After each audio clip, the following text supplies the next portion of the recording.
The silent invasion. The skies darkened over New Angeles on an otherwise ordinary Tuesday afternoon. Dr. Elena Vasquez was in the middle of calibrating sensitive equipment in her quantum physics lab when the building trembled. At first, she thought it was an earthquake, common enough in this region. But the vibration pattern felt wrong. It pulsed with an unnatural rhythm. "What the hell?"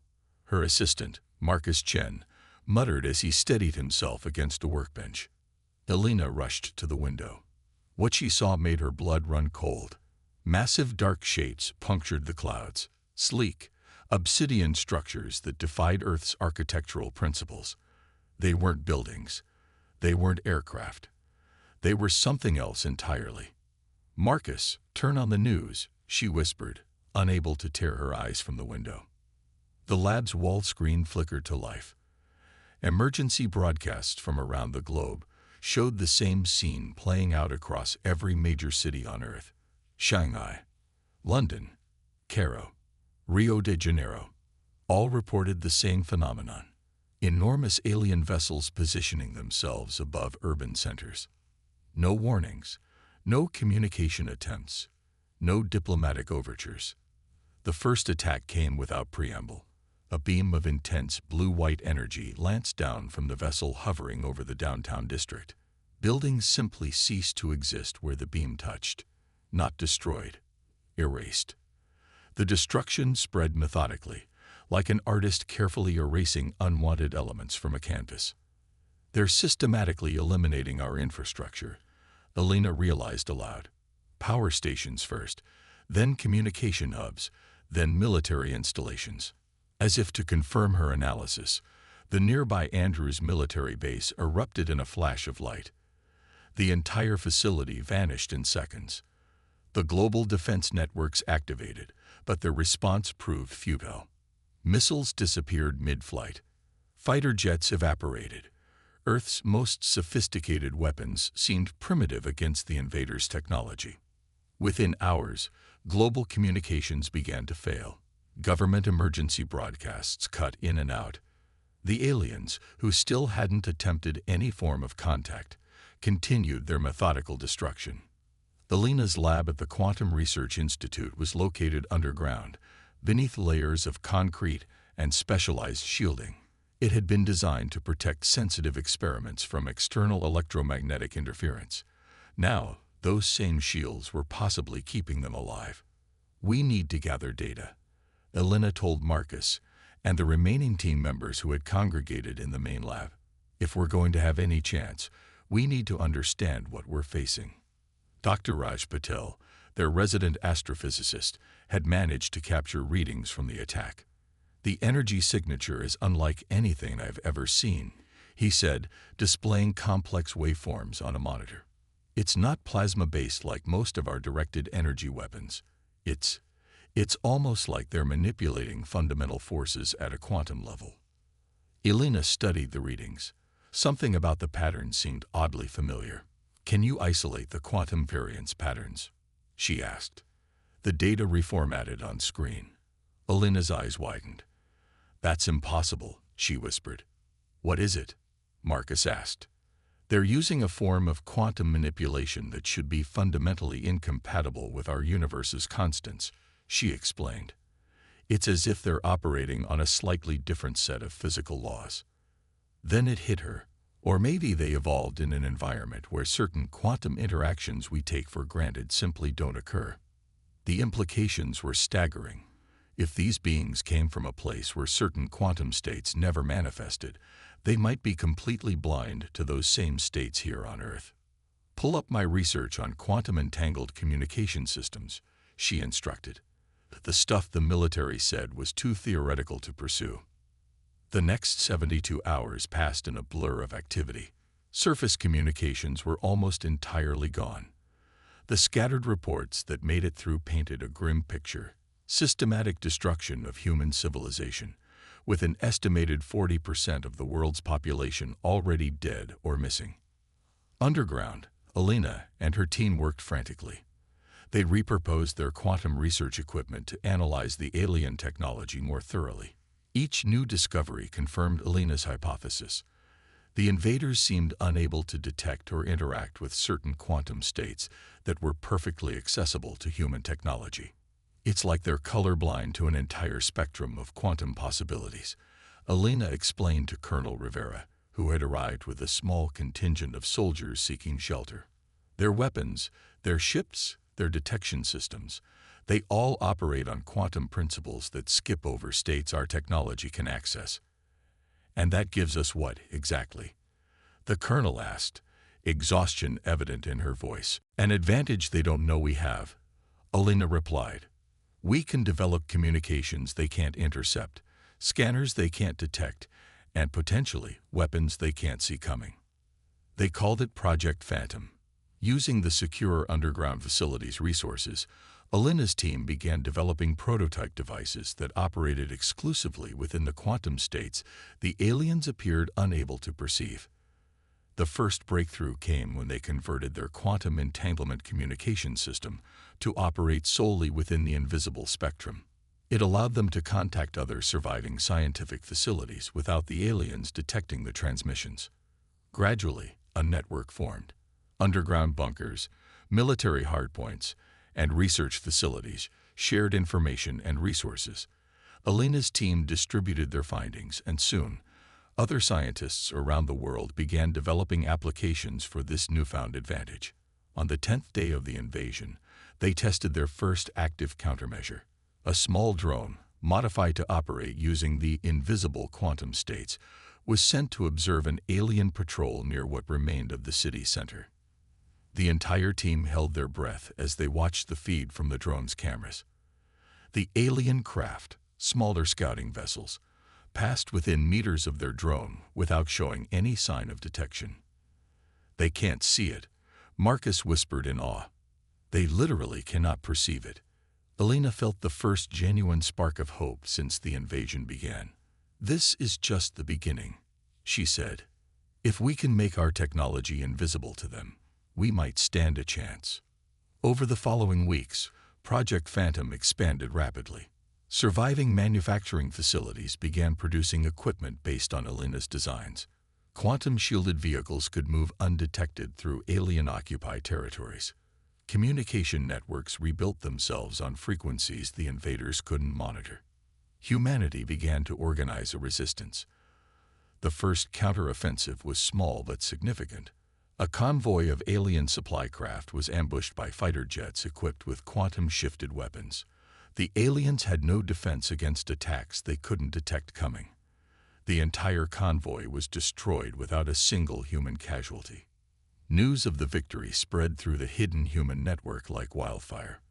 For the first time since the invasion began, people dared to hope. The aliens responded by intensifying their attacks, as if aware that something had changed but unable to identify what. They carpet-bombed areas indiscriminately, trying to flush out the sudden resistance they couldn't seem to track. But humanity had found its edge, a technological blind spot that gave them a fighting chance against an enemy that had arrived expecting no meaningful resistance. As the 1-month mark of the invasion approached, Elena stood in the command center of what had become humanity's primary resistance hub. Screens displayed feeds from around the globe, showing quantum-shielded forces preparing for coordinated strikes. They came here thinking we were defenseless, she told the assembled military and scientific leaders. They never expected us to find their weakness so quickly. They never expected us to adapt. Colonel Rivera nodded. Thanks to your discovery, Dr. Vasquez, we're no longer just surviving. We're fighting back. Elena looked at the battle plans displayed on the main screen. And soon, she said, determination hardening her voice, we'll be winning. The quantum counterstrike. The aliens, now identified as the Vestige through intercepted communications, had conquered half the planet in just over a month. Their strategy had been methodical. Target major population centers first, then expand outward in controlled zones of occupation. They clearly hadn't expected meaningful resistance. Why would they? Their technological superiority had allowed them to neutralize Earth's conventional military forces within the first 72 hours of the invasion. What they couldn't have anticipated was humanity's capacity for adaptation. Elena watched from the underground command center as green dots representing quantum-shielded resistance forces moved across tactical displays. The Vestige couldn't detect these troop movements. To them, it would seem as if human forces were materializing out of nowhere. "All units in position," reported General Takahashi, who had assumed command of the Western Pacific Resistance Forces. "Operation Blindside commences in 3 minutes." The plan was audacious but sound. Simultaneous attacks on Vestige command ships in 12 locations around the globe, using weapons operating exclusively within the quantum blind spots Elena's team had identified. "Remember," Elena cautioned, "we don't know how quickly they can adapt. Once they realize what's happening, they'll try to compensate." The countdown reached 0. Across the world, human forces launched their first coordinated counterattack. In New Angeles, quantum-shielded aircraft released specially modified missiles. The Vestige's defensive systems showed no reaction. They couldn't detect the incoming threats. The missiles struck with devastating precision, crippling the command ship's propulsion systems. Similar scenes played out across the globe. Seoul, Sydney, Berlin, Moscow. Vestige command ships found themselves under attack by an enemy they couldn't see. For the first time since their arrival, the aliens were thrown into disarray. Intercepted communications revealed their confusion. How could primitives with inferior technology suddenly bypass their defenses? Where were these attacks coming from? The Vestige commanders had no answers. "They're pulling back to defensive formations," Marcus reported, monitoring the alien movements. "They're actually retreating." A cheer went up in the command center. The first major human victory had been achieved with minimal losses, but Elena remained cautious. "They'll adapt," she warned. "They're not stupid. They'll figure out what we're doing, even if they can't see how we're doing it." She was right. Within days, the Vestige altered their strategy. Unable to detect the quantum-shielded human forces directly, they implemented wide-area bombardment tactics. If they couldn't see their enemy, they would simply destroy everything in a suspected area. This scorched earth approach was devastating to the remaining infrastructure and civilian populations. Human resistance leaders found themselves in a grim race against time. They needed to neutralize the Vestige before the aliens rendered Earth uninhabitable. "We need to take this to the next level," Elena told the assembled scientific team 6 weeks into the war. "It's not enough to hide from them or launch hit-and-run attacks. We need something that can end this decisively." Dr. Patel had been analyzing the recovered fragments of alien technology. "Their quantum blindness gives us an advantage, but their core technology is still far beyond ours," he admitted. "However, I think I found something interesting in their power distribution systems." He displayed a complex schematic on the main screen. "They use a form of energy we might call reversed quantum flow. It's incredibly efficient, but it has one critical vulnerability." Elena studied the diagram, understanding dawning on her face. "If we could induce a cascading entanglement collapse in those systems." "Exactly," Patel confirmed. "Their entire power grid would implode." This insight led to the development of the quantum cascade device, a weapon that could trigger a catastrophic failure in Vestige technology by exploiting their quantum blindness. Each alien vessel contained interconnected systems that, when properly disrupted, would create a chain reaction. Designing and building these devices became the Resistance's top priority. Every surviving manufacturing facility was repurposed for the effort. Scientists worked around the clock, refining the technology while resistance forces continued their guerrilla campaign to buy time. 3 months after the invasion began, the first quantum cascade devices were ready for deployment. The plan: insert specially trained teams onto the 5 largest Vestige motherships simultaneously. Each team would plant their device at the ship's power distribution hub and escape before detonation. Colonel Rivera, now General Rivera, would lead the mission against the flagship hovering over what remained of Washington. D.C. Elena insisted on accompanying the team as the technical expert. "I need to be there to make any last-minute adjustments," she argued when Rivera objected. This is too important to leave any margin for error. The infiltration vessels, completely shielded by quantum technology, approached the massive alien flagship under cover of darkness. The ship's exterior was a marvel of engineering, smooth obsidian surfaces interrupted only by occasional pulsing blue lines that marked energy conduits. "No signs they've detected us," reported the pilot as they approached a maintenance access port identified through previous reconnaissance. Elena felt her heart pounding as they docked against the alien vessel. Despite weeks of studying vestige technology, actually boarding one of their ships was entering unknown territory. The boarding team moved through the cavernous interior of the ship. The alien architecture was unlike anything human minds had conceived. Spaces that seemed to fold in on themselves, corridors that curved in impossible ways. But the quantum shielding held. They moved like ghosts through a vessel teeming with alien crew, none of whom showed any awareness of the human infiltrators. They reached the power distribution hub, a massive chamber where swirling energy patterns danced between crystalline structures. Elena quickly went to work, making final calibrations to the quantum cascade device, based on the actual configuration before them. "Set the timer for 15 minutes, Rivera ordered. "That should give us enough time to get clear." As Elena activated the device, alarms suddenly blared throughout the ship. "They've detected something," Rivera said. "Move, now." The team retreated through the alien corridors, now filled with frantic activity, as vestige crew members responded to the alert. Even with their quantum shielding, the humans had to dodge and weave to avoid physical collision with the aliens rushing past them. They reached their infiltration craft with just minutes to spare. As they disengaged from the mothership, Elena watched through a viewport, counting down the seconds. The detonation wasn't an explosion in the conventional sense. Instead, a wave of distortion rippled across the massive vessel. The blue energy lines flickered and went dark. Sections of the ship seemed to phase in and out of reality as the quantum cascade tore through its systems. Similar reports came in from around the globe.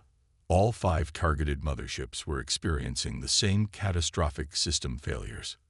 What the human resistance hadn't anticipated was the psychic shock to the vestige collective consciousness. Later analysis would reveal that the aliens shared a form of distributed awareness through their technology. When that technology collapsed, it created a psychic backlash that incapacitated vestige forces everywhere.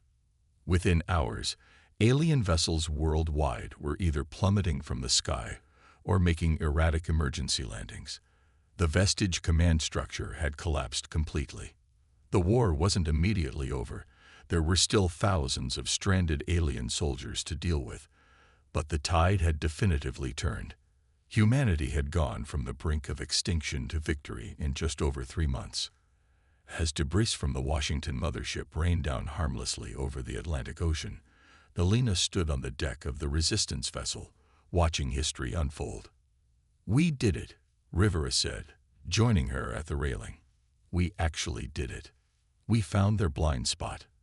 Elena replied simply, "Every species has one, even us." In the months that followed, humanity began the long process of rebuilding. Captured alien technology accelerated the recovery efforts. More importantly, the quantum cascade devices had not destroyed all vestige technology, just disabled it. This left vast amounts of advanced alien tech intact for study and reverse engineering. 1 year after the invasion, the first functional interstellar communication system was established using modified vestige technology. To humanity's surprise, they received an immediate response. The message came from something calling itself the Galactic Confederation, a collective of spacefaring civilizations. They expressed shock that humans had not only survived a vestige cleansing operation, but had actually defeated the invaders. "The vestige have cleansed 17 worlds before yours," the translation read. "None have survived, much less turned back the tide." The Confederation Council requests immediate diplomatic contact with the species that accomplished what was thought impossible. When asked why they hadn't intervened to stop the invasion, the Confederation representatives admitted a harsh truth. They had written Earth off as lost the moment the vestige arrived. No species had ever developed effective countermeasures against vestige technology before being annihilated. Humanity has proven itself unique among known civilizations, the Confederation message continued. Your ability to identify and exploit a fundamental weakness in what was thought to be perfect technology has unsettled many council members. Some speak of fear, others of opportunity. All agree. The galaxy will never be the same now that humanity has joined the stars. As humanity's representatives prepared for their first official meeting with the Confederation, Elena found herself reflecting on how close they had come to extinction, and how a quirk of quantum physics had given them the edge they needed. They came expecting pests to exterminate, she told the newly formed Earth Union Council. Instead, they found humans. And now the galaxy knows what that means. The vestige had arrived on Earth expecting an easy conquest. What they found instead was a lesson the entire galaxy would soon learn. Never underestimate humanity's capacity to adapt, innovate, and overcome.